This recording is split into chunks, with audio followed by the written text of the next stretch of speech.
ठेस पहुँचाने का प्रयास नहीं करते हैं। लेकिन कोशिश ये रहता है कि बौद्ध धर्म की जो है झंडा को गाड़ना है और देश को बौद्ध में तब्दील करना है।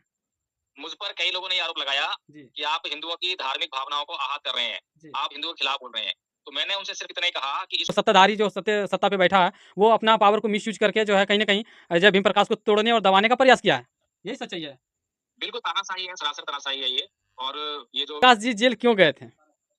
प्रकाश जी का जेल क्यों हुआ? जी, जी क्या बोले बल्कि इस देश को हिंसा की आग में झोंकने का एक षड्यंत्र मिलता है, एक योजना मिलती है। जी, तो एडवोकेट जय भीम प्रकाश जी। ज़्यादातर ये आरएसएस को बहुत ज़्यादा टारगेट करते हैं। ऐसा क्यों? बहुत इंटरेस्टिंग सवाल रहेगा। जय भीम प्रकाश जी आप किस जाति और समाज से बिलॉन्ग करते हैं? वही तो खाना आज जय भीम प्रकाश जी भी खा रहे हैं, मार्केट का ही सामान खा रहे होंगे। भारत भारत माँ के गौ से उपजा हुआ पैदा खा रहे होंगे, है ना? तो ये सहनशीलता प्रकाश जी में कैसे आ गया है और अन्य लोगों में क्यों नहीं है? गाली सुनने पर भी जो है जय भीम प्रकाश जी जो है एकदम सहनशीलता से जवाब देते हैं। एक ज़रा भी उग्र नहीं होते हैं और जब आदमी को पीड़ा होती है तभी तो ये सब करता है। तो इसी तरह से जब रिंकू सिंह को पीड़ा हुई, उसके दिमाग में जो बीमारी थी, तो जब उसको पीड़ा हुई तो उसने मेरे पे क्रोध किया, गाली भी दी। तो इसलिए मैं उसके प्रति जो है कैसे कटुता बरत सकता था? मुझे तो उस पे दया आएगी, करुणा ही आएगी।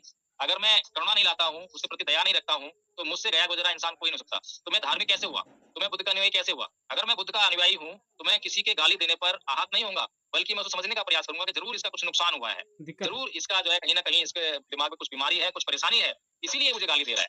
ज़रूर मुझसे कोई गलती हुई होगी, तभी वो मुझे गाली दे रहा है। तो मैं उस कारण को ढूँढूँगा, ना कि उसको पकड़ के गाली दूँ। अच्छा एक रिंकू सिंह नामक कोई व्यक्ति थे जो कि अपशब्द का प्रयोग किए क्रोधित में आपको शायद आवेश में आकर के गालियाँ भी बके थे।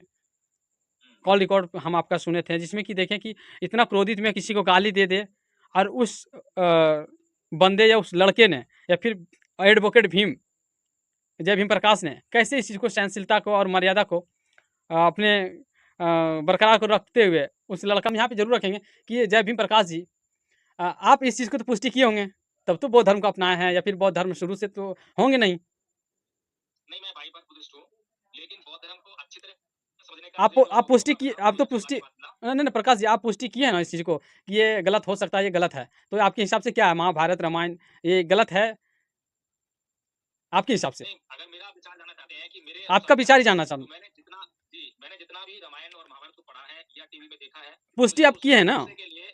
मनुष्य के लिए कोई भी उपयोगी बातें उसमें नज़र नहीं आई हैं। इसलिए मेरी दृष्टि से तो सरासर गलत है। जी, जी। वो अपनाने योग्य नहीं है। जी, जी, बिल्कुल। जवाब मिला है लेकिन थोड़ा घुमा-फिरा के। जी। तो आखिर रामायण और महाभारत ये ऑलरेडी गलत है। अगर गलत है तो इसमें जो है वाल्मीकि जी ने या फिर तुलसीदास ये दोनों ने बहुत बड़ा कार्ड खेला हिंदुओं के साथ या फिर हिंदुओं को देखिए आदरणीय गुमराह करने का प्रयास आदरणीय किया। सुनील जी जी, जी, आदरणीय सुनील जी। आगे नहीं करेंगे क्योंकि देखिए सनातन जो जिनका अर्थ ज़्यादातर लोग पसंद करते हैं वो है हवा, पानी, प्रकाश, आसमान, ज़मीन यानी कि आजीवन रहने वाले, सदैव रहने वाले जिनका कभी अंत ना हो, ये मानते हैं सनातन धर्म वाले लोग। कभी मरता ना हो, उसे हम हुँ। सनातन भी कहते हैं। तो एक ही आपको सवाल का इसका जो है जवाब मिलेगा, वो है जाति है। जाति जो है वो उनके मन में समाई हुई है। जातिवाद से पीड़ित है, स्वयं पीड़ित और दूसरों को पीड़ित कर रहे हैं। तो जी। दोनों के बीच जो बाबा साहेब में कमियां ढूंढते हैं, संविधान में कमियां ढूंढते हैं। संविधान में क्या बुराइयां हैं किसी को पता ही नहीं है। मैंने कईयों से पूछा जो संविधान का विरोध कर जिसके पास प्रचार तंत्र है, उसकी बात चाहे वो गलत सही है, गलती की बात सही, वो गलत बात भी तुरंत प्रचारित कराती है। तो और इसके प्रचार ऊपर तंत्र किसके पास है? प्रकाश जी हम चाहेंगे कि इसके ऊपर क्या आपने किसी प्रकार की ट्वीट रखा या फिर किसी प्रकार के आपने जो है सोशल मीडिया पे आके बोले हैं कि ये गलत बात है कि संविधान जो लिखा हुआ है उस पे जो है किसी प्रकार के फ़ोटो नहीं लगाया गया है, चाहे वो किसी भी जाति धर्म से बिलॉन्ग मैं करता क्यों तो नहीं हो। ये कह रहा हूँ कि उस राष्ट्रपति भवन में भगवान बुद्ध की मूर्ति लगी हुई है। वहाँ राम और कृष्ण की फोटो तक नहीं है। तो जहाँ राष्ट्रपति भवन में भी फोटो ना हो, तो वहाँ पर जो है आप राम कृष्ण को जो है संविधान में जगह कैसे दे सकते हैं? कैसे मिल सकती है? पॉसिबल ही नहीं है। और अब मैं आपके ये चैनल के माध्यम से ये बात कह रहा हूँ। आपके पास ये पुष्टि है जय भीम प्रकाश जी कि संविधान पे राम सीता और लक्ष्मण का फ़ोटो नहीं है फर्स्ट पृष्ठ पे। क्योंकि देखिए हम नहीं कर रहे हैं, ये बड़े-बड़े बाबा जी कर रहे हैं, बड़े-बड़े मंच से ये सवालियाँ गूँज रही है और लोगों के कानों-कानों तक फैल रहा है। ये बड़े-बड़े बाबा जी जो है बहुत झूठ बोलते हैं। अब इनको बाबा जी मत कहिए, झूठा लोग कहिए इनको जो है झूठे लोग हैं ये। अभी एक बाबा ने कहा था कि जब भी कोई बीमार हो जाए तो उसे हनुमान चालीसा पढ़ना चाहिए, उसे राम मंदिर जाना चाहिए, रामलला के दर्शन करने चाहिए। और 4 दिन बाद ही वो बाबा बीमार पड़ गया। ना तो राम उसने हनुमान चालीसा पढ़ा और ना ही राम मंदिर गया राम दर्शन के लिए। लेकिन लोगों को मूर्ख बनाता है वो, कि लोगों को ये करना चाहिए और लोग जो हैं फिर जब बीमार पड़ते हैं तो वो जाते हैं ओझा के पास, वो जाते हैं मंदिर में। लोग वहां आते हैं, लोग हॉस्पिटल नहीं आते और वो खुद जो हॉस्पिटल में आता है। तो लोगों को जो है नीम हकीम ओझा खोजा के पास भेजते हैं, मंदिरों में भेजते हैं और तमाम तरह के कर्मकांड करने के लिए कहते हैं, अंधविश्वास करने के लिए कहते हैं और खुद जो है एक भी अंधविश्वास को नहीं फॉलो करते हैं। कोई भी आबा बाबा जो है कभी भी बीमार पड़ा हो, वो चाहे क्या नाम है उसका, जिसकी आंख चलती रहती है, क्या नाम है, राम बाबा जो है, नहीं नहीं वो क्या नाम है उनका, जो बाबा जी का जो योग सिखाते हैं, बाबा रामदेव। जी। तो बाबा रामदेव भी जब बीमार पड़ते हैं तो वो भी एलोपैथी से इलाज कराते हैं और दुनिया भर को जो है वो क्या नाम है सलाह देते हैं कि आयुर्वेद की। तो इसलिए इन लोगों की कथनी और करनी में बहुत फर्क है। गोबर खाने की सलाह देंगे लेकिन कभी खुद गोबर नहीं खाएंगे। कई न्यूज एंकर जो है गोबर लेके पहुंच गए इन साधुओं के पास, किसी ने नहीं खाया। और लोगों को पेशाब पीने की बात कहेंगे, कभी इन्होंने पेशाब नहीं पिया, खाली लोगों को बोलते हैं, लोगों को, क्योंकि लोग मूर्ख है ना इस देश के। तो बहुत सारे अभी देखिए एक कोई है जो कि 1,51,000 सफाठे मारे हैं, जो कि गोबर से नहाते हैं। क्या हमारे यहाँ 1,51,000 सफाठे, वो तो पूरा वर्ल्ड को, पूरा इंडिया को चैलेंज किया है मैं 10 लाख रुपया दे मैं कह करके। रहा हूँ आदरणीय श्री जी, और आप सर्वे करवा लीजिए, गोबर से नहाते हैं और करवा लीजिए। नहीं नहीं, गोबर से नहाते हैं और गौमूत्र भी जो है वो सेवन करते हैं। वो ऐसे बोल रहे हैं, वो करते भी हैं। मैं कह रहा हूँ कि आप सर्वे करवा लीजिए हिंदुओं का और कट्टर हिंदुओं को शामिल कीजिए उसमें। 100 कट्टर हिंदुओं को शामिल कीजिए, उनको बोलिए कि भाई आपकी हिंदू धर्म में पूरी आस्था है और आप अगर ये मानते हैं कि गोबर खाना चाहिए और पेशाब पीना चाहिए तो आप खाकर दिखाइए। आप बताइए, खुद से बताइए कितने हिंदू खा लेंगे, कट्टर हिंदू बताइए आप मुझे। कितने खाएं या ना खाएं, इस पे डिपेंडेंट तो हम नहीं बता सकते कि एक्चुअली कितना खाएंगे। कैसी आस्था, लेकिन लेकिन नहीं कैसी नहीं, एक आस्था। एक सेकंड, एक सेकंड, जय भीम प्रकाश जी, एक सेकंड। देखें हम वीडियो, रोटी ले करके वो गोबर लपेट करके जिस खान। ये बताइए आदरणीय सुनील जी जी। कि इस देश में पागल लोग भी हैं या नहीं है? पागल, पागल है या नहीं है? पागल किसे कहते हैं? मेंटल, पागल किसे कहते हैं? बहुत हाँ, सारे किसे कहते हैं मेंटल? परिभाषा क्या है उसकी? वो जो पूर्ण रूप से अपना मानसिकता को खो चुका है, जिससे कुछ जानकारी ना हो, जिससे कुछ दिखता ना पागल उसे हो। कहते हैं जो, नहीं, पागल उसे कहते हैं जिसके पास कॉमन सेंस नाम की चीज ना हो, हाँ, जो सामान्य ज्ञान प्रवृत्ति ना हो और जो कॉमन सेंस अपना अप्लाई ना कर पाए, यानी कि जब उसे जो काम चाहिए जब वो काम ना करे और जब उसे जो ना काम नहीं करना चाहिए तब वो काम करे, कुछ भी करता रहे, तो उस व्यक्ति को हम पागल कहते हैं। नहीं बिना, वीडियो। अगर वो सहमत है तो बताइए, राम ने अपने पूरे जीवन में कौन सा ऐसा कार्य किया जो कि अहिंसा से किया हो, जिसमें हिंसा का प्रयोग ना करा हो, किसी को जीतने के लिए, किसी को समझाने के लिए? बताइए मुझे एक भी उदाहरण दीजिए। हिरण को पीछे भागते हैं तो वहां हिंसा प्रयोग करते हैं, जब पकड़ने आता तो समुद्र से बात करते हैं वहां हिंसा प्रयोग करते हैं, बाली को मारते तो हिंसा प्रयोग करते हैं, रावण को मारते तो हिंसा प्रयोग करते हैं। पूरे जीवन में हिंसा हिंसा, एक बार भी। और इतने चमत्कारी पुरुष हैं, इतनी शक्तियां उनके पास है, लेकिन फिर भी सामने वाले व्यक्ति जो कि मानसिक दशा खराब है, जो हिंसा कर रहा है, समझा नहीं पाते हैं। लेकिन भगवान बुद्ध जो है अंगुलीमाल को समझाने के लिए कौन से बताओ सेना लेकर गए, कितने हथियार लेकर गए और उस अंगुलीमाल डाकू को समझा बुझाकर और सामान वापस लेकर आते हैं। जी बिल्कुल, तो आप बताइए मुझे बिल्कुल, कि बिल्कुल। भगवान का एक एक सिद्धांत जो है अहिंसा की बात करता है। भगवान बुद्ध पहले कहते हैं पहले अहिंसा अपनाओ, जरूरत पड़े तो हिंसा करो, लेकिन हिंदू लोग बोलते हैं पहले ही हिंसा करो, ईंट का जवाब पत्थर से देना। बताइए ये किसकी फिलोसफी है? बुद्ध की फिलोसफी तो नहीं है ये।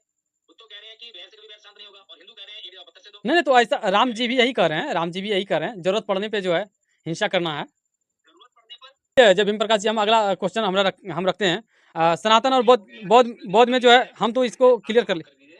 हम इसको क्लियर कर लिए। आपके सवाल में ही लोगों को पता चलेगा कि सनातन और बौद्ध में क्या अंतर है। आपने बहुत सारे बातें बोली हैं जिसमें कि लोग समझ सकते हैं इस चीज़ को, लेकिन इस पे हम चर्चा आगे नहीं करेंगे, क्योंकि देखिए सनातन जो जिनका अर्थ ज़्यादातर लोग पसंद करते हैं, वो है हवा, पानी, प्रकाश, आसमान, ज़मीन, यानी कि आजीवन रहने वाले, सदैव रहने वाले, जिनका कभी अंत ना हो, ये मानते हैं सनातन धर्म वाले लोग। कभी मरता ना हो, उसे हम सनातन भी कहते हैं। लेकिन चलिए, इसके ऊपर आपने बहुत सारी चर्चा भी की है, तो लोग को पता चल जाएगा, क्योंकि पता ऐसे चलेगा जब सनातन, आप बात किए हैं पूरा बौद्ध का, तो जिसके पास सनातन का ऑलरेडी ज्ञान है, तो वो बौद्ध और सनातन को जो समझ सकता है, अब वो अंतर अपना ढूंढ के निकाल सकता है। इस पर ज़्यादा हम चर्चा नहीं कर पाएंगे, क्योंकि टाइम बहुत कम है हम लोग के पास। अच्छा, एक बात आपसे पूछना चाह रहे हैं कि रामायण जो बनाया गया या फिर महाभारत जो बनाया गया था, आपके अनुसार से जितना भी चर्चा हुई है, ये ऑलरेडी क्या ये ग्रंथ, ये पाखंडवाद ग्रंथ है? ये सवाल मुझसे क्यों पूछ रहे हैं? आप तो जांच कीजिए ना। मैं कुछ भी कहता हूं तो उससे क्यों मानेंगे आप? मैं कह दूं पाखंड है तो क्यों मानेंगे? मैं कह दूं कि पाखंड नहीं है तो क्यों मानेंगे? आप खुद से जांच कीजिए, उसकी खुद पढ़िए उनको जो है और अप्लाई कीजिए जीवन में विरुद्ध अपने। नहीं नहीं, हम तो अप्लाई हो नहीं जाएगी नहीं, वो आप, में। आपका क्या राय है, आपका क्या राय है, आपका राय जानना चाहते हैं, क्योंकि देखिए हिंदू हिंदू का जो है लगातार विरोध हो रहा है, विरोध कर रहे हैं, रामायण महाभारत को जलाया जा रहा है बौद्ध धर्म के द्वारा, क्योंकि देखिए आपके बौद्ध में भी कुछ लोग ऐसे हैं जो कि कहीं ना कहीं अहिंसा जो है हिंसा में तब्दील करके और ठेस पहुंचाने का प्रयास करते हैं। आखिर जिन, मैं उनका विरोध करता हूँ। तो मैं उनका विरोध करता हूँ इस जो पे कि क्या कुछ कहेंगे? बौद्ध कहते हैं अपने आप को और हिंसा का, बिल्कुल, जो लोग बौद्ध कहते हैं अपने आप को और हिंसात्मक रवैया अपनाते हैं, मैं उनकी कड़ी निंदा करता हूँ। मैं एक उदाहरण देता हूँ आपको, भगवान बुद्ध के जो धम्म है उसको लोग जो है अपने जीवन में धारण करें और उसके सुख का अनुभव भी करें कि कितना उनको सुख प्राप्त होता है। जी बिल्कुल। तो अगर उनको सुख प्राप्त होगा तो निसंदेह उसका प्रचार होगा, और अगर कोई सुख प्राप्त नहीं होगा उसका गाना गाते रहेंगे कि बहुत धर्म अच्छा है, अच्छा है। अच्छा अच्छा कहने से काम चलने वाला नहीं है, उसकी अच्छाई आपके जीवन में आनी भी चाहिए। जी जब तक जी आपके जीवन में कुछ अच्छाई नहीं आएगी तब तक आप उसको प्रचार प्रसारित नहीं कर सकते जी हैं। बिल्कुल बिल्कुल, सही सही बात है। तो इसमें हमें जो है क्लियरलीफाई नहीं कर पा रहे हैं, आप आपसे ही करेंगे, क्योंकि कारण है नेक्स्ट टाइम करते हैं। इसमें, इसमें करके ही जाना है सर आपको। आखिर रामायण और महाभारत ये ऑलरेडी गलत है। अगर गलत है तो इसमें जो है वाल्मीकि जी ने या फिर तुलसीदास, ये दोनों ने बहुत बड़ा कार्ड खेला हिंदुओं के साथ, या फिर हिंदुओं को गुमराह करने का प्रयास किया। जी जी आदरणीय सुनील जी, जी अगर मैं कहूँ कि रामायण गलत है तो ये मेरा विचार हो सकता है, और ये मेरा विचार जो है किसी को भी ऐसे ही मान लेना क्योंकि एडवोकेट जयवी प्रकाश कह रहा है कि उसकी बात मान लो, गलत हो जाएगा। मेरी बात की जांच होनी चाहिए। जी जी बिल्कुल। अगर मैं कह रहा हूँ कि रामायण अच्छी है तब भी किसी को बात नहीं माननी चाहिए, तब भी उसकी जांच करनी चाहिए। चलिए, तो भगवान बुद्ध बहुत ने जो अच्छी हमें बात। मार्ग दिखाया है वो जांच करने का मार्ग बताया है। हमें ये कहने के लिए कभी नहीं कहा है कि मैं कह रहा हूँ इसलिए किसी बात को मान लो, मत मानो। पहले मेरी कही गई बात की आप अपने लिए उपयोगिता ढूंढो कि क्या जो मैं कह रहा हूँ वो आपके लिए कल्याणकारी है, आपके लिए कोई लाभ की बात है या नहीं है। जी अगर लाभ की बात होगी तो आप मानोगे ही, आप मानने से कैसे इनकार कर दोगे, और अगर आपको कोई लाभ नहीं होगा तो आप कैसे उसको मान लोगे। तो इसलिए मानने की कोई बात ही नहीं है, जान लो, जब जानकारी में आ जाएगी और आपके काम की होगी तब मान ही लोगे। इसलिए मेरे को ये कहने की जरूरत नहीं है ना कि वो रामायण और महाभारत जो है अच्छे हैं या बुरे हैं, मुझे कहने की आवश्यकता ही नहीं है, क्योंकि जी मैं जी कहूंगा तो भी आप क्यों मानोगे आप। जी बिल्कुल बिल्कुल, नहीं नहीं, बात आपका कहना सही है। आपके हिसाब से आप जो भी कुछ कहें वो बहुत बिल्कुल राइट कहें, कि आप खुद से पुष्टि कीजिए, क्योंकि आपके पास विवेक है, आपके पास ज्ञान है, आप खुद का भी ज्ञानवान बन सकते हो आपका। लेकिन ये बात हम यहाँ पे जरूर रखेंगे कि ये जय भीम प्रकाश जी, आप इस चीज़ को तो पुष्टि किए होंगे, तब तो बौद्ध धर्म को अपनाए हैं, या फिर बौद्ध धर्म शुरू से तो होंगे नहीं। नहीं, मैं भाई पर बुद्धिस्ट हूँ, लेकिन बौद्ध धर्म को अच्छी तरह समझने का मुझे जो आप पुष्टि की, अनुभव आप तो या पुष्टि, सौभाग्य मिला। नहीं नहीं प्रकाश जी, आप पुष्टि किए हैं ना इस चीज़ को कि ये गलत हो सकता है, ये गलत है। तो आपके हिसाब से क्या है, महाभारत रामायण ये गलत है आपके हिसाब से? नहीं, अगर मेरा विचार जानना चाहते हैं कि मेरे आपका अनुसार क्या विचार ही है, जानना तो चाहूँ। मैंने जितना भी रामायण और महाभारत को पढ़ा है या टीवी में देखा है, पुष्टि मुझे आप किए उसमें हैं ना? मनुष्य के लिए कोई भी उपयोगी बातें उसमें नजर नहीं आई हैं। इसलिए मेरी दृष्टि से तो सरासर गलत है, जी जी वो अपनाने योग्य नहीं है। जी जी जी। बिल्कुल। जवाब मिला है, लेकिन थोड़ा घुमा फिरा के। आपका तो आपके विचार से और आपके ही हम जो है विचारधारा को जानने का प्रयास करेंगे, क्योंकि देखिए, एक अगर किसी प्रकार की किसी चैनल पे इंटरव्यू या फिर जानकारियाँ को शेयर की जाती है, तो उन खास लोगों का जो है विचार को जो है समझना पड़ता है, ना कि हम डिबेट कर रहे हैं, है ना? इसमें जो है आपका विचार को जानना है कि आपको हिंदू से नफ़रत है या हिंदू धर्म से नफ़रत है? जी, मुझे नफरत किसी से नहीं है। अगर जी, मैं नफरत करूंगा तो अपना काम नहीं कर पाऊंगा। जी, मुझे ना किसी से नफरत है, ना किसी से राग है। मैं अपना काम करता हूँ जांच के आधार पर और व्यवहार के आधार पर। तो जी, व्यवहार में मुझे अच्छा लगता है, जो मेरे जीवन के लिए जरूरी है, दूसरों के लिए जरूरी है, उसका मैं प्रचार प्रसार करता हूँ। और जो दूसरों के लिए नुकसानदायक है, हानिकारक है, मैं उसको लोगों को बताता हूँ, ऐसे बताता हूँ कि वो उनके लिए हानिकारक है। मैं द्वेष नहीं करता, ना किसी से घृणा करता। यानी कि प्रकाश जी धर्म को कभी ठेस नहीं पहुँचाए हैं, कभी ठेस पहुँचाने का प्रयास नहीं करते हैं। लेकिन कोशिश ये रहता है कि बौद्ध धर्म की जो है झंडा को गाड़ना है और देश को बौद्ध में तब्दील करना है। मुझ पर कई लोगों ने ये आरोप लगाया जी, कि आप हिंदुओं की धार्मिक भावनाओं को आहत कर रहे हैं, जी, आप हिंदुओं के खिलाफ बोल रहे हैं। तो मैंने उनसे सिर्फ इतना ही कहा कि इस देश में कानून है, संविधान है। अगर इस तरह का कोई कार्य करता है तो उसके खिलाफ एफआईआर होती है। तो आप जाइए, मुझे मेरे खिलाफ एफआईआर दर्ज कराइए, सुप्रीम कोर्ट जाइए, वहां जाकर बोलिए कि एडवोकेट जयवीर प्रकाश जो है हिंदुओं की धार्मिक भावनाओं को भड़का रहा है, उनको आहत कर रहा है। लेकिन आज तक कभी कोई एफआईआर नहीं हुई है, जो कि इस बात का सबूत है कि एडवोकेट जयवीर प्रकाश ने कभी भी किसी के प्रति कोई घृणा का, नफरत का प्रदर्शन नहीं किया है। जी। और ना ही किसी को गाली गलौज की है। अगर जयवीर प्रकाश ने कभी किसी के साथ कुछ भी गलत किया था, थोड़ा भी गलत किया था, तो आज वो जेल की सलाखों के पीछे होता। जी। जी, बिल्कुल, बिल्कुल। यानी कि इस चीज़ को जो है कोई पुष्टि नहीं कर रहा है, यानी कि हवा-हवाई में बात किया जा रहा है कि वो हिंदुओं को भड़काने का प्रयास किया जा रहा है, और हिंदू को जो है धर्म पे जो है कहीं न कहीं बहुत बड़ा गेम खेलने का प्रयास कर रहा है, और हिंदुओं को जो है दिल पे ठेस पहुँचा रहे हैं। चलिए, अगला क्वेश्चन है, लास्ट है, मतलब लास्ट अभी नहीं, 1-2 क्वेश्चन और हैं होंगे। आपने पिछले 10 क्वेश्चन में लास्ट ही बोला है। नहीं, 10 क्वेश्चन नहीं है, ये हम 13वां नंबर 12वां नंबर पे लास्ट बोला है, जो कि 17 पॉइंट तक शायद है। अब ज़्यादा ही थोड़ा-थोड़ा लेना है बस। अच्छा, एक रिंकू सिंह नामक कोई व्यक्ति थे, जो कि अपशब्द का प्रयोग किए क्रोधित में, आपको शायद आवेश में आकर के गालियाँ भी बके थे। कॉल रिकॉर्ड हम आपका सुने थे, जिसमें कि देखें कि इतना क्रोधित में किसी को गाली दे दे, और उस बंदे या उस लड़के ने या फिर और एडवोकेट भीम, जय भीम प्रकाश ने कैसे इस चीज़ को, सहनशीलता को और मर्यादा को अपने बरकरार को रखते हुए उस लड़का को जो इतना मतलब कोमल बना दिए, लास्ट में आपका वो फैन भी बन गया है। क्या इसके पीछे रीजन है, क्या कारण है? आदरणीय सुनील जी, कभी आपने किसी बीमार व्यक्ति से नफरत की है क्या? कोई बीमार पड़ा हो, कोई बीमार हो तो आपने उससे नफरत की है क्या? नफरत नहीं की है, लेकिन बीमारी दो होता है, एक छुआछूत होता है। हाँ।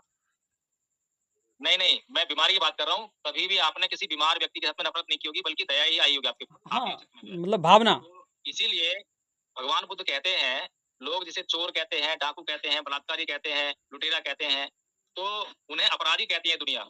और भगवान बुद्ध उन्हें अपराधी तो कहते हैं कि हाँ अपराधी तो है ये, लेकिन ये अपराधी से पहले ये बीमार है। ये बीमार है, ये ना समझ। दिमाग में बीमारी है। हाँ, तो एक बीमार के प्रति हमारे चित्त में जो है दया होनी चाहिए, करुणा होनी चाहिए कि कितना बीमार है, कितना पीड़ित है। इतनी पीड़ा हो रही है कि चिल्ला रहा है, इतनी पीड़ा हो रही है ऐसे कि गाली गलौज कर रहा है, इतनी पीड़ा हो रही है कि क्रोध कर रहा है।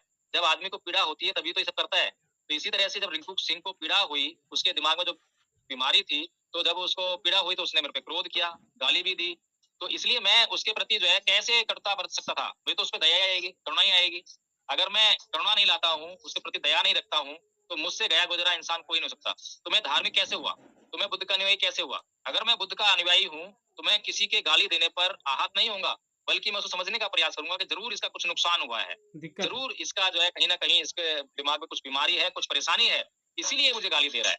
जरूर मुझसे कोई गलती हुई होगी, तभी वो मुझे गाली दे रहा है। तो मैं उस कारण को ढूंढूंगा, ना कि उसको पलट के गाली दूं, उससे विरोध करूं, उससे झगड़ा करूं। ये उसका समाधान नहीं है। जो असली समाधान है उसी तरफ बढ़ना चाहिए। 2024 का दशक चल रहा है और इस चीज़ को कैसे सहनशीलता बरकरार आप बनाए रखें, क्योंकि देखिए अब आजकल लोग बोलते हैं कि देखिए मसाले कौन है, प्रेशर हाई हो रहता है लोगों को, और जो है प्रेशर की वजह से जैसे कुछ बातें होती है और आसपास में अगर छोटी बड़ी बात भी हो गई है तो उस पर लोग जो है पटाख से जो है कहीं ना कहीं अभद्र बात बोल देते हैं, थप्पड़ चला देते हैं, तमाम तरह की चीज़ें हो जाती है। और उस चीज़ को आखिर वो ही तो खाना आज जय भीम प्रकाश जी भी खा रहे हैं, मार्केट का ही सामान खा रहे होंगे, भारत माँ के गौद से उजा हुआ पैदा खा रहे होंगे, है ना? तो ये सहनशीलता प्रकाश जी में कैसे आ गया है और अन्य लोगों में क्यों नहीं है? गाली सुनने पर भी जो है जय भीम प्रकाश जी जो है एकदम सहनशीलता से जवाब देते हैं, एक ज़रा भी उग्र नहीं होते हैं, और ऐसा ऐसा जो है उनके साथ वार्तालाप होती है जो कि लास्ट जाते हैं तो उसको कहना पड़ जाता है कि आज से हम सर आपका फ़ैन हो चुके हैं। जी, बहुत बहुत आदरणीय सुनील जी। और ऐसा क्यों होता है, ऐसा क्यों हुआ? अगर किसी आदमी को किसी बात की जानकारी हो जाए, यदि आपको ये जानकारी हो जाए कि आपके भोजन में विष मिला हुआ है, जहर मिला हुआ है, जी। तो आप निर्णय लेते हैं कि नहीं खाना है। आप कभी ये नहीं कहते कि इसको धीरे-धीरे खाना बंद करूँगा मैं। तो इसी तरह से जागृति इसी बात का नाम है। जैसे ही आदमी को पता लग जाए, जानकारी हो जाए कि धर्म क्या है, अधर्म क्या है, तो उसे धर्म का पालन करना चाहिए। सनात तो जैसे ही मुझे ये जानकारी हुई कि ये सब जो स्वभाव जो पूरी दुनिया आज धारण किए हुए है, जो व्यवहार कर रही है, ये धर्म नहीं है। ये धर्म के नाम पर ये अधर्म है। असली स्वभाव तो ये है कि मैं अपने चित्त में जाँच करूँ कि मेरे चित्त में क्या है। मेरे चित्त में अभी काम है, क्रोध है, मोह है, लोभ है, द्वेष है, तृष्णा है, ईर्ष्या है, ये तमाम तरह के विकार हैं, और मैं अपने आप को अहम का शिकार करके और जीने का प्रयास कर रहा हूँ। तो इसीलिए जब मैंने इन बातों की जानकारी हासिल की कि क्रोध करने से कभी भी हमें जो है हमारे जो समाधान नहीं मिलते हैं, किसी को गाली देने से समाधान नहीं मिलते हैं, और जब बुद्ध की वाणी का अध्ययन मैंने किया, ना ही वीरेन वीरानी की वाणी जो है उसका अध्ययन किया, तब मैंने ये जब जी। जान लिया, तब से मैंने जो है कम से कम जो सामाजिक व्यवहार है, वहाँ पर मैंने कभी किसी के प्रति क्रोध या हिंसा, गाली-गलौज उसका प्रयोग बिल्कुल भी नहीं किया नहीं, मैंने। नहीं, बिल्कुल आपका जो कार्य है बहुत हमें बहुत अच्छा लगा है, बाकी बात लोगों को लगे या ना लगे। लेकिन इसी बौद्ध के नाम पे, बौद्धिस्ट के नाम पे लोग तमाम सोशल मीडिया पे अभद्र बातें करते हैं, अभद्र, और उसके बाद क्या नारेबाज़ी करते हैं और सीधा वो एकदम सवाल दागते हैं जो है हिंदू धर्म पे, कि पंडितों को ये, हाँ, पंडितों को वो, ये वो, वही वही और बात है आदरणीय सुनील जी सनातन को कि भी जो है बाबा ठेस साहेब का पहुँचाने का प्रयास जी, करता है। और हम यहाँ पे जी, ये बाबा देखें, साहेब का हाँ, एक सेकंड यहाँ पे देखें, यहाँ पे इसी सवाल पे हम जा रहे थे। जो आपने जो सहनशीलता बरती है, उसमें देखें कि जो फ़ोन किया है रिंकू सिंह, जिस हिसाब से वो अकड़ के बात कर रहे हैं उस पे, हमें लगा था, या हमें लगा नहीं, वो था भी सनातन धर्म का वो एक रक्षक था। तब तो उतना क्रोधित में आकर के जो है आपके साथ वो बोला है। अब वो सनातन धर्म का जो रक्षक था रिंकू सिंह, आपके फैन भी हो जाते हैं। क्यों हो जाता है? क्योंकि आपने उसका सहनशीलता को आप देखें कि बरकरार वो गुस्से में आकर के गाली तो बके ही बके, लेकिन गुस्से में आपकी सवाल को ना सुन करके, ध्यान दिए होंगे आप, कि आपका सवाल को वो सही ढंग से नहीं सुन रहे हैं। वो अपना क्रोधित को जाहिर कर रहे हैं और वो सोच रहे हैं कि कब आपकी बात खत्म हो जाए, हम अपना अगला बात रखेंगे और इसको जो है अपना चंगुल में ले लेंगे, जय भीम प्रकाश जी को। लेकिन जय भीम प्रकाश जी जो हैं वो चंगुल में आने वाले कहाँ से हैं? वो तो इतना सहनशीलता को बरकरार बना के रखे हैं, जो कि उनको भी लगा कि नहीं, ये आदमी कैसा है यार, जो कि हम गाली भी दे दिए हैं, बोल भी रहे हैं इतना गुस्सा में, फिर भी कुछ नहीं, हमें बताने का ही प्रयास कर रहे हैं, समझाने का प्रयास कर रहे हैं। तो ऐसे बोधिष्ट की ही ज़रूरत है इस देश को। जी, बिल्कुल सही कहा आपने कि हमें अपने स्वभाव को, जो नेचर ने जो हमें स्वभाव दिया है, जो आज हमारा स्वभाव है, उसमें भारी अंतर है। नेचर ने हमें कभी भी क्रोध नहीं दिया, कोई विकार नहीं दिए। लेकिन जैसे ही हमने इस नेचर के जब जन्म लिया इस नेचर में जो है, और जब पल्ले बढ़ने लगे, जैसे ही हमारा ग्रो होने लगा, तो हमने जो है उन तमाम बुराइयों को अपने भीतर जो है धारण कर लिया। वो बुराइयां कैसे धारण हुई, ये धर्म का विषय है। कभी वो जब बात करेंगे, डिस्कशन करेंगे, तो गहराई से उसको जानने का जी, जी, प्रयास करेंगे, बिल्कुल। कैसे जो है ये बीमारियां हमारे चित्त में आ गई।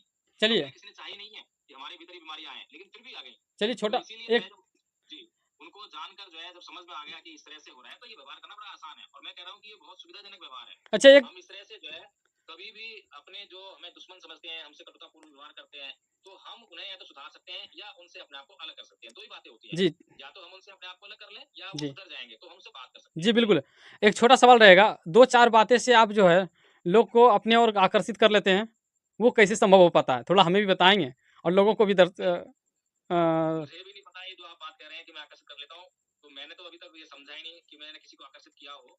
लेकिन नहीं, अब नहीं आप कि कह रहे हैं आप तो मैं ज़रूर सोचूँगा। नहीं, इस पे हम रिसर्च भी किए हैं, सोचे भी हैं और समझे भी हैं कि देख रहे हैं कि आपकी जो बातें होती है, वो बहुत तर्कताशील होता है, तर्क से बातें होती है और वो हर एक प्रश्न को जो है बहुत ही साधारण रूप से, नॉर्मल रूप से जो है आप उसको देने का प्रयास करते हैं और वो लेते हैं, तो लेते रहते हैं और लेने के बाद पता चलता है कि आप उसको जो है अपने ओर आकर्षित कर लिए और उनको मानना पड़ता है इस चीज़ को। जैसे कि रिंकू सिंह ने माना है लास्ट में और उसके बाद जो गाली दिए हैं, वो भी वो क्षमा माँगे। तो ये सबसे बड़ी बात है। देखिए, मैं कुछ नहीं कर रहा हूँ, वही काम कर रहा हूँ जो बुद्ध ने किया, जी, न्यूटन ने किया, यानी जो कि थॉमस एडिसन ने किया। यानी कि बुद्ध का जो है ऑलरेडी आप बहुत अच्छे से पालन कर रहे हैं। बिल्कुल। तो जो भगवान बुद्ध ने जो है जो ज्ञान खोजा है, उसको सही तरीके से समझकर उसको अमल में लाने का प्रयास कर रहे हैं, बस। चलिए, और कुछ नहीं कर रहे हैं। चलिए तो अभी जो बिल्कुल। लोगों ने ऐसा अभ्यास नहीं किया है, तो इसलिए उनको ऐसा लगता है, बहुत अजीब हो रहा है या बहुत अलग हो रहा है, क्योंकि उनको ऐसा व्यवहार की आदत नहीं है। जिस आदमी को गाली देने की ही आदत हो, गाली का जवाब भी गाली से देने की आदत हो, क्रोध करने की आदत हो, और उसके सामने कोई ऐसा व्यक्ति आ जाए जो गाली का जवाब गाली से नहीं देता हो, तो उसको बड़ा अजीब लगेगा, जी, बिल्कुल अलग लगेगा। जी। तो ऐसा ही आप मुझे शायद समझ रहे हैं। जी, जी, बिल्कुल, बिल्कुल, बिल्कुल, एकदम राइट। ये ऐसा नहीं, ऐसा है ही। चलिए बहुत सारे लोग का जो क्वेश्चन है कि जय भीम प्रकाश आखिर वो क्या हैं? हिंदू हैं या नहीं? सिर्फ़ इसका जवाब चाहिए। कोई भी साबित कर दे कि वो हिंदू है, कोई भी साबित कर दे कि वो मुसलमान है, कोई कोई भी किसी का साबित बात कर दे छोड़िए, ईसाई है। साबित सबूत करने का बात नहीं है। ये सिर्फ़ सभी लोगों का सवाल है कि वो हिंदू है या नहीं? क्योंकि हर देखिए आपका जब कोई कॉल करते हैं तो आपसे यही सवाल करते हैं, आप हिंदू हैं या मुस्लिम हैं? मैं कहता रहा हूँ ना, कोई भी मुझे आपका साबित नहीं कर सकता कि नाम को मैं भी हटाने मुसलमान के हूँ लिए या बोला हिंदू गया हूँ। है। याद कीजिए। जी, लेकिन मैं ये कह सकता हूँ कि जितने भी लोग अपने आप को हिंदू कह रहे हैं, मुसलमान कह रहे हैं, सिख कह रहे हैं, वो सभी जो है इंसान है। इंसान तो साबित कर सकते हैं, लेकिन कोई भी हिंदू अपने आप को हिंदू साबित नहीं कर सकता, कोई भी मुसलमान अपने आप को मुसलमान साबित नहीं कर सकता, कोई ईसाई अपने आप को ईसाई साबित नहीं कर सकता, कोई भी बहुत अपने आप को बहुत साबित नहीं कर सकता।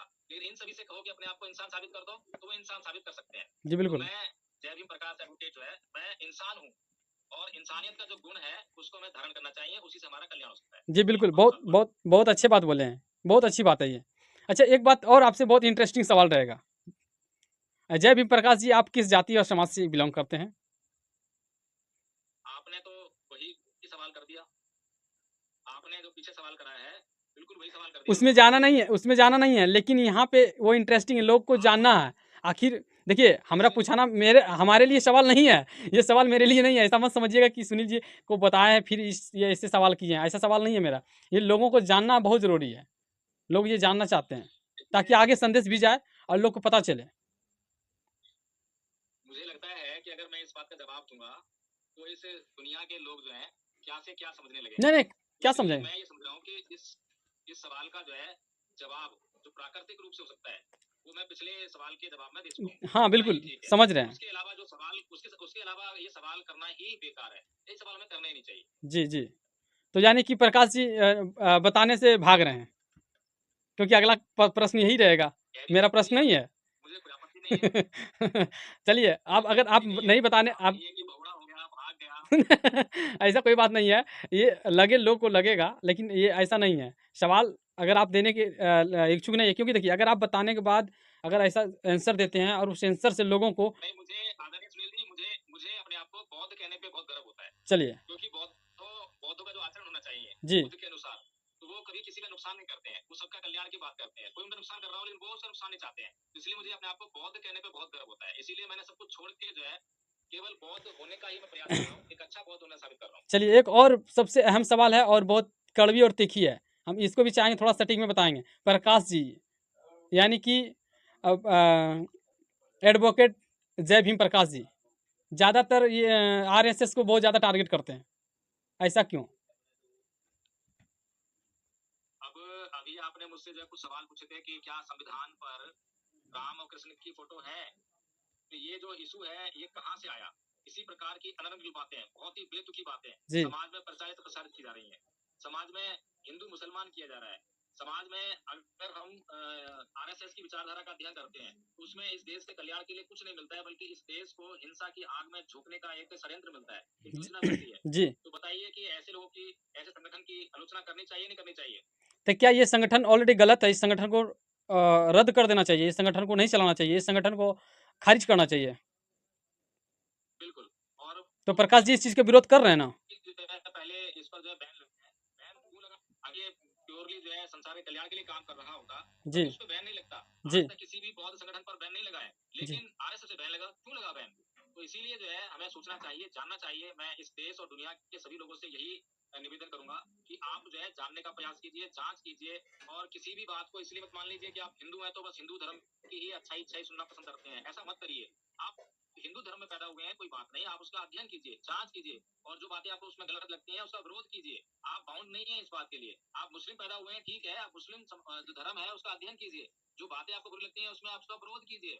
जो बातें आपके जरूरी हैं उनको अपनाने के लिए लोगों को कहिए। तो इस देश का, इस दुनिया का जो है आप एक कहें कि यूनिफॉर्मिटी इसमें लेकर आइए। इसको यूनिफॉर्मिटी इसको दीजिए ताकि सभी के लिए एक जैसा सिद्धांत हो, एक जैसा कानून हो, उसे नियम हो। जी। जैसे पानी पे जो है सभी को प्यास बुझती है। जी। पानी एक यूनिवर्सल ट्रूथ है। खाना खाने से सबकी भूख मिटती है, यूनिवर्सल ट्रूथ है। इस प्रकार से नियम होने चाहिए जो पूरी दुनिया में एक साथ लागू हो, उसमें कोई भिन्नता ना हो। जी सुनील जी, ठीक है, फिर अब जो है नेक्स्ट बस बात करते हैं। एक क्वेश्चन बचा है, लास्ट वन क्वेश्चन एक बचा है। प्रकाश जी जेल क्यों गए थे? प्रकाश जी का जेल क्यों हुआ? जी जी, क्या बोल रहे हैं? बोले जय भीम प्रकाश जी का जेल भी हुआ है, जेल क्यों हुआ था? अच्छा अच्छा, जेल क्यों हुआ? जेल क्यों हुआ? तो सवाल बहुत अच्छा है, लेकिन मैं इतना कह सकता हूँ, लोगों को लग रहा है ना, मैंने एक सेकेंड, लोगों को लग रहा है कि ये हिंदू के खिलाफ बयानबाजी कर रही हैं, हिंदू के विरोध में जाकर एजेंडा फैलाने का प्रयास कर रहा है। तो एक महत्वपूर्ण प्रश्न ये है कि आखिर क्या कारण रहा था? आखिर यही कारण है कि हिंदू के खिलाफ बयानबाजी की है जिसकी वजह से आप जेल गए, या फिर हिंदू के विरोध में जाकर के एक एजेंडा फैलाने का प्रयास किया जिसकी वजह से जय भीम प्रकाश जेल गए थे? इसका पुष्टि हमारे ही चैनल पे आप कर दीजिए। मैं इतना कह सकता हूँ जी। कि मैंने इस देश का, इस संविधान के द्वारा बनाए गए किसी भी कानून का उल्लंघन नहीं किया है, और बिना किसी कानून का उल्लंघन किए अगर मुझे शासन जो है जेल में डालता है तो मैं समझता हूँ कि उसमें मेरा कोई अपराध नहीं है। निर्दोष लोगों को जहर भी खाना पड़ा है, निर्दोष लोगों को सूली चढ़ाया गया है, निर्दोष लोगों को जेल में भेजा गया है। तो उन लोगों को जेल क्यों भेजा गया, सूली क्यों चढ़ाया गया, ये आप भी जानते हैं, पूरी दुनिया जानती है। जी। इसलिए इस पे ज्यादा कुछ कहने के लिए नहीं है। और मैंने कोई अपराध किया हो तो कोई भी मुझे बता सकता है कि मैंने क्या अपराध किया था, क्या गलत बोला था। मैं अक्सर लोगों से पूछता हूँ, लेकिन आज तक मुझे जो है किसी ने ये बताने का काम नहीं किया कि मैंने कुछ जो है गलत किया हो। अगर मैं वहां पर सामाजिक आंदोलन में भाग ले रहा हूँ तो वो मेरा अधिकार है, संवैधानिक अधिकार है। मैंने जी। किसी भी कायदे कानून को, नियम को नहीं तोड़ा है।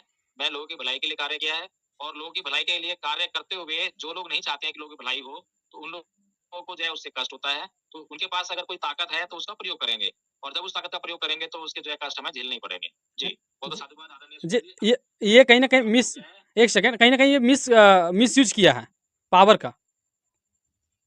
हाँ, प्रकाश जी को लग रहा कि मिसयूज हुआ, यानी कि वो जो सत्ताधारी, जो सत्ता पे बैठा है, वो अपना पावर को मिसयूज करके जो है कहीं ना कहीं जय भीम प्रकाश को तोड़ने और दबाने का प्रयास किया है। यही सच्चाई है। बिल्कुल तानाशाही है, सरासर तानाशाही है ये। और ये जो काम किया है, जी। तो मैं उनके लिए भी जो है मंगल कामनाएँ करता हूँ, चाहे वो योगी जी हों, मोदी जी हों, मैं उनको मंगल कामनाएँ करता हूँ। मंगल कामनाएँ करने का मतलब ये नहीं है कि उन्हें सत्ता प्राप्त होती रहे, ऐसी पावर प्राप्त होती रहे, नहीं। मंगल कामना करने का मतलब ये है कि किसी भी व्यक्ति का कल्याण होता है, असली कल्याण होता है, उसके चित्त में जो विकार हैं, उसके चित्त में काम है, क्रोध है, मोह है, तो वो दूर होना चाहिए, उसी में उसका कल्याण है। तो मैं इसीलिए जो है, मैं योगी जी, मोदी जी, इन सबके जो भी हिंदू लोग हैं, जो भी गलत बोलते हैं या गाली-गलौज की भाषा इस्तेमाल करते हैं, उन सबके कल्याण की कामना करता हूँ। उनका जल्दी से जल्दी कल्याण हो ताकि जो है, वे खुद सुखी हो सकें और दूसरों को भी सुखी रख सकें। जी। जी, जी, बिल्कुल। आप अगर आपसे मिलना है लोगों को या फिर आपके बारे में जानना है, तो वो कौन-सा चैनल पे प्रकाश जी आते हैं बरकरार और अपना आवाज़ को अपने नॉलेज को रखते हैं और तमाम ऐसे इतिहास चीज़ को दिखाने का प्रयास करते हैं, वो क कौन-सा चैनल है? थोड़ा बताएँगे हमारे दर्शकों को? जी, एनबी न्यूज़ 24x7 चैनल है, धम्पथ इंडिया है और मेरे नाम से भी चैनल है, एडवोकेट जयवीर प्रकाश ऑफिशियल करके है एक चैनल जो है। इसके अलावा जो है मैं ये चाहूँगा कि आप जो है सभी लोग धम्पथ संघ से जुड़ें। धम्पथ संघ का जो स्कूल है, विश्व अशांति निवारण स्कूल, उसमें एडमिशन लेकर जो कोर्स हमने बनाया है, उसको करें और धम्म की प्रैक्टिस करें, इस व्यवहार की प्रैक्टिस करें। इस व्यवहार से पूरी दुनिया जो है सुखमय होने वाली है। जी, बहुत साधुवाद जी। आदरणीय सुनील जी। जी, तो अगर आपसे अगर मिलना चाहे जैसे आपको जो चाहने वाले दर्शक हैं जो जो सोच रहे हैं बहुत सारे लोग जो हमारे न्यूज़ को देख रहे हैं, उन्हें लग रहा होगा कि प्रकाश जी से हमें मिलना है या फिर आप बताएँ कि विश्व शांति विद्यालय जो आपने नाम लिया है, अगर इसमें एडमिशन कराना चाहे, तो किस प्रकार से आप करवा सकते हैं लोग और कहाँ पहुँचना पड़ेगा? जी, मेरा नंबर नोट कर लें आप जो है 8920033759 मुझे कॉल करके बता दें और वो सारी व्यवस्था हो जाएगी। अच्छा, मतलब ये डायरेक्ट कॉल करके बता सकते हैं ना? तो प्रॉपरली जी, जी। जय भीम प्रकाश जी यूपी प्रदेश से आते हैं। हाँ, यूपी में जन्म हुआ है, अब दिल्ली में हूँ। अच्छा, मतलब प्रॉपरली आप दिल्ली में रह रहे हैं। जी, आदरणीय सुनील जी बहुत अर्जेंट काम आ गया मुझे जो है, तो मुझे अब लीव करना पड़ेगा। बस माफ़ चाहता हूँ। बस हो गया सवाल आपकी पूरी हो चुकी है।